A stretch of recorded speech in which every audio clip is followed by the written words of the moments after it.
नमस्कार, आप रेलवे भर्ती देख रहे हैं। दोस्तों वीडियो में आगे बढ़ते हैं, लेकिन उससे पहले आप सभी को जय हिंद, जय भारत, जय रेलवे। दोस्तों finally railway group D 32,438 post को लेकर अब यहां पर रेलवे मंत्रालय को दोस्तों एक लेटर भेजा गया है। तो इस वीडियो में आप सभी को उस लेटर के बारे में जानकारी देने वाले हैं और यहाँ पर दोस्तों मेरे पास उस लेटर का पूरा PDF मौजूद है। फाइनली यहाँ पर दोस्तों जैसे आप लोग जो है नीचे आएंगे तो यहाँ पर देख पाएंगे दोस्तों ये न्यूज़पेपर के माध्यम से भी जानकारी निकली है और यहाँ पर दोस्तों इसमें ग्रुप डी के रिजल्ट के बारे में जानकारी दी गई है।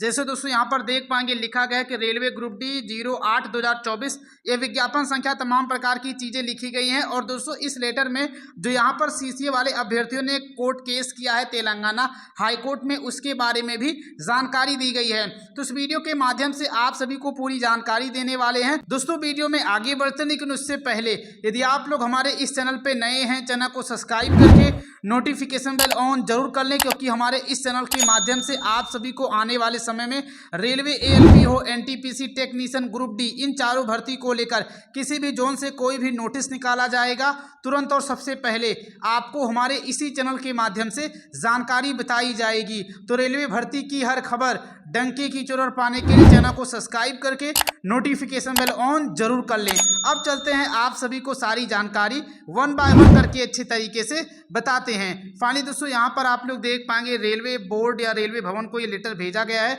विषय में मैंने आप सभी को जानकारी बता दी है कि जो यहाँ पर 15-16 अभ्यर्थियों ने मिलकर कोर्ट केस किया है। यहाँ पर देखेंगे 15 CCA अभ्यर्थियों द्वारा दायर याचिका के संबंध में तथ्यात्मक जो है पक्ष प्रस्तुत करने एवं भर्ती की प्रक्रिया को शीघ्र पूर्ण कराने के संबंध में दोस्तों ये है। आगे दोस्तों यहाँ पर जानकारी ये दी गई कि रेलवे भर्ती group D employment notice number 08/2024 के अंतर्गत सम्मिलित होने वाले देश भर के लाखों एवं परिश्रमी अभ्यर्थियों की ओर से मैं आपको ध्यान तेलंगाना उच्च न्यायालय में 15 CCA यानी जो 15 अभ्यर्थियों ने केस किया है जो कि अप्रेंटिसशिप वाले अभ्यर्थी हैं द्वारा याचिका के संबंध में कुछ महत्वपूर्ण ध्यान आकर्षित करना चाहता हूं। यह याचिका किसी व्यापक जनहित अथवा संपूर्ण CCAA समुदाय के हित में प्रतीत नहीं होती, बल्कि इससे यह आभास होता है कि यह कुछ अभ्यर्थियों की व्यक्तिगत असंतुष्टि एवं निजी हितों से प्रेरित है।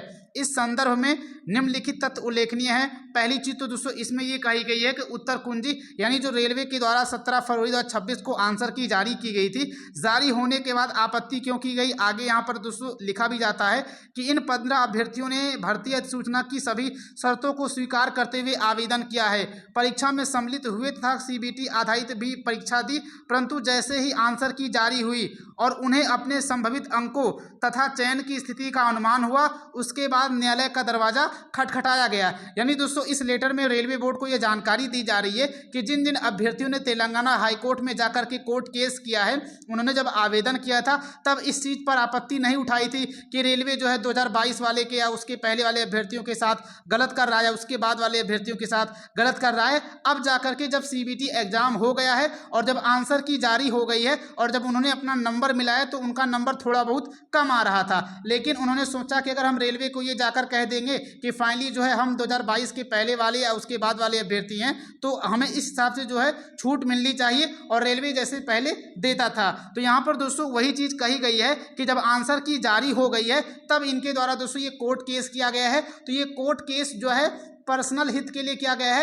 अब दोस्तों यहाँ पर इन लोगों की भी बात बिल्कुल सही है कि आपने जब आवेदन किया था तो इसका मतलब साफ था कि आपने नोटिफिकेशन की सभी शर्तों को मानते हुए आवेदन किया था। और आप लोगों में से जो भी खुद आवेदन फॉर्म भरता होगा तो दोस्तों सबसे लास्ट में जब आप लोग आवेदन फॉर्म भरने जाते हैं तो यहाँ पर दोस्तों एक टिक करने का ऑप्शन आता है जो बॉक्स के जैसा बना होता है। आप लोगों को इस पर टिक करके वो कैप्चा कोड भर करके सबमिट करना होता है। तो दोस्तों इसका जो टिक करने का मतलब ही यही होता है कि रेलवे के द्वारा इस भर्ती में जितने भी नियम कानून, भर्ती प्रक्रिया में जितनी भी चीजें अपनाई जाएंगी वो सभी की सभी चीजें विज्ञापन के अनुसार हमें मंजूर होगा। तो दोस्तों यहाँ पर जिन लोगों ने केस किया है फाइनली उन्हीं लोगों पर अब सवाल खड़े हो रहे हैं। और यहाँ पर दोस्तों देखेंगे 10 फरवरी 2026 को आप लोग का एग्जाम खत्म हो गया था। उसके बाद दोस्तों 7 दिन के बाद 17 फरवरी 2026 को रेलवे आंसर की जो है जारी कर देता है। और उसके दोस्तों 10-12 दिन बाद यानी मोटा मोटा दोस्तों कह सकते हैं कि 13 मार्च 2026 को जाकर के तेलंगाना हाईकोर्ट में केस कर दिया जाता है, यानी जब आंसर की आती है उसके जस्ट अगले महीने। तो कहीं ना कहीं दोस्तों ये सोची समझी हुई साजिश भी लगती है। आगे यहाँ पर दोस्तों दूसरे पॉइंट में ये लिखा गया है कि अगर इनको इतना ही रेलवे के नियम से दिक्कत थी तो जब नोटिफिकेशन रेलवे ने जारी किया था तो उस समय इन्होंने केस क्यों नहीं किया, अब जाकर ये भर्ती क्यों फंसा रहे हैं।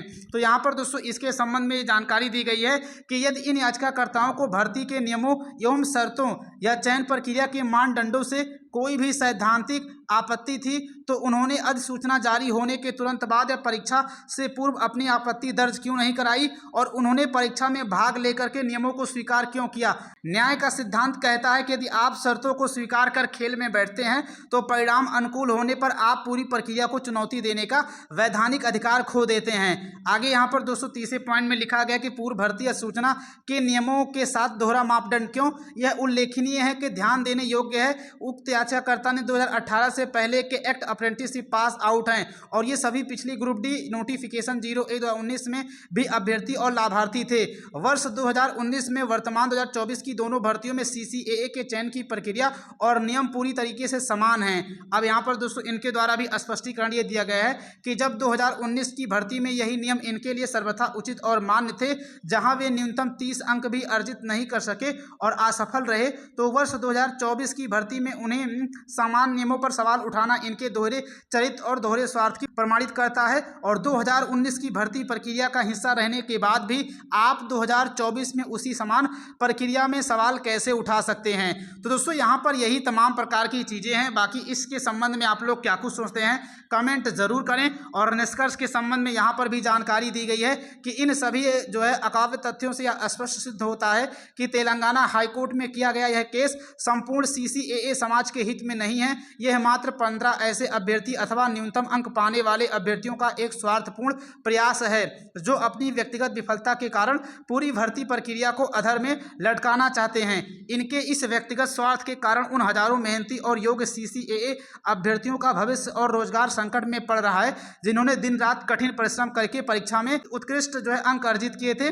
और आगे यहाँ पर यह भी लिखा गया कि अतः माननीय तेलंगाना हाईकोर्ट और रेलवे प्रशासन से हम अनुरोध करते हैं कि इस स्वार्थी तत्वों के अनुचित प्रयास को खारिज कर राष्ट्रहित और छात्र हित में इस पूरी भर्ती प्रक्रिया को बिना किसी व्यवधान के समय सीमा के भीतर पूरा कराया जाए, जिससे योग्य और परिश्रमी छात्रों के साथ न्याय और सुनिश्चित हो सके। तो दोस्तों यहाँ पर देख पाएंगे फाइनली रेलवे मंत्रालय को अभ्यर्थियों की तरफ से ये लेटर जो है सौंप दिया गया है। बाकी जैसे दोस्तों इस लेटर पर रेलवे के द्वारा या तेलंगाना हाईकोर्ट के द्वारा कोई भी एक्शन लिया जाता है तुरंत और सबसे पहले आपको हमारे इसी चैनल के माध्यम से जानकारी बताई जाएगी। बाकी इसके संबंध में आप लोग क्या कुछ कहते हैं और सोचते हैं अपनी राय कमेंट बॉक्स में जरूर रखें, ताकि आने वाले समय में जब भी कोई वीडियो बनाया जाएगा तो उसमें आपकी बातों को शामिल किया जाए।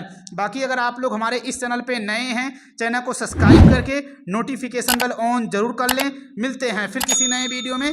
जय हिंद, जय भारत, जय रेलवे।